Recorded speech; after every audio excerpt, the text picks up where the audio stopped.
हमारे भारत में वीरता की कोई कमी नहीं है। एक से एक महान वीर हमारे भारत में है। हमारा भारत वीरता का एक बहुत बड़ा उदाहरण है। वीरता का खजाना है हमारे भारत में। वीरों का खजाना है हमारे भारत में। तो इसी के ऊपर एक बहुत बड़ी और बहुत अच्छी एक स्टोरी लेकर आई हूँ। कहानी छोटी सी है, लेकिन उसका जो मैं आपको बताना चाह रही हूँ उसका अर्थ बहुत बड़ा है।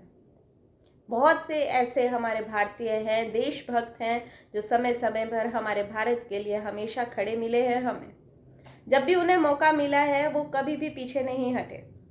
तो चलिए स्टार्ट करते हैं एक ऐसी कहानी जिससे आपको समझ में आएगा कि मैं आपको क्या कहना चाहती हूँ। मैं अलीशा आप सबका स्वागत करती हूँ स्पीक यूनिवर्सल पर। आई होप आप सब स्वस्थ होंगे और खुश होंगे। हमारे भारत में एक कहानी यहाँ से स्टार्ट होती है। एक छोटा सा गाँव था और वहाँ पर आतंकवादी हमला हो चुका था।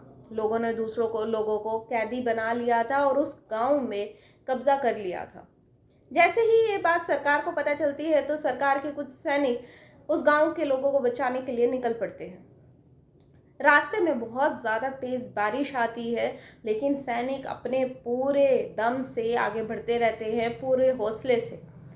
तूफान, बारिश कोई भी उन्हें रोक नहीं पाता। अब उस गांव तक पहुंचने के लिए रास्ते में एक पुल होता है जो बारिश और तेज़ तूफान की वजह से टूट जाता है।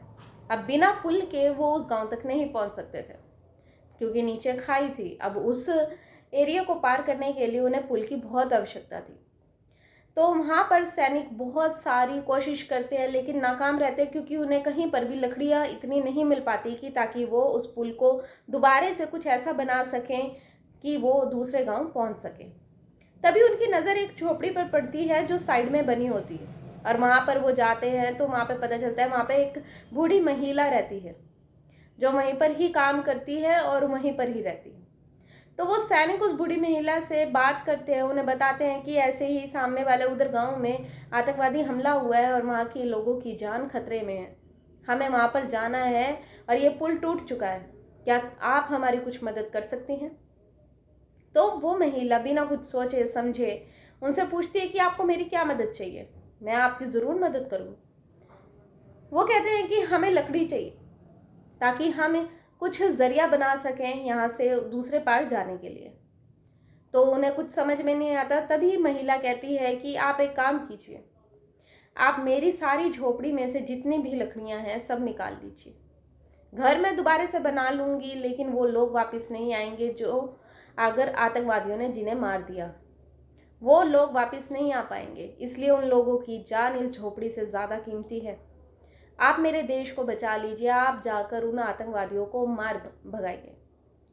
बस इतना कहते ही वहाँ के सैनिकों के मुंह पर एक स्माइल आती है और हौसला मिलता है उन्हें। वो फटाफट सारी झोपड़ी में से जितनी भी लकड़ियाँ होती है उन्हें लेकर एक पुल तैयार कर लेते हैं और उसी मदद से वो दूसरे गांव पहुंचकर उस गांव में जो आतंकवादी होते हैं उनको मार भगाते हैं। कुछ मर जाते हैं तो कुछ भाग जाते हैं, और वैसे ही सैनिक जीत हासिल कर लेते हैं, उन लोगों को भी बचा लेते हैं। तो इस कहानी से मैं आपको ये बताना चाहती थी कि हमारे भारत में हर एक इंसान एक सच्चा देशभक्त है। जब भी किसी को किसी की ज़रूरत पड़ी है तो कभी भी कोई पीछे नहीं हटा है। समय समय पर हर किसी ने देशभक्त होने का सबूत दिया है। तो ऐसे भारत को सल्यूट है। हमें गर्व है इस बात का कि हम भारतीय हैं। तो आप क्या कहना चाहेंगे इस वीडियो के बारे में? आप क्या कहना चाहेंगे? आपकी क्या राय है? तो प्लीज़ मुझे कमेंट बॉक्स में ज़रूर बताइएगा और मेरी इस वीडियो को लाइक और सब्सक्राइब ज़रूर कीजिएगा।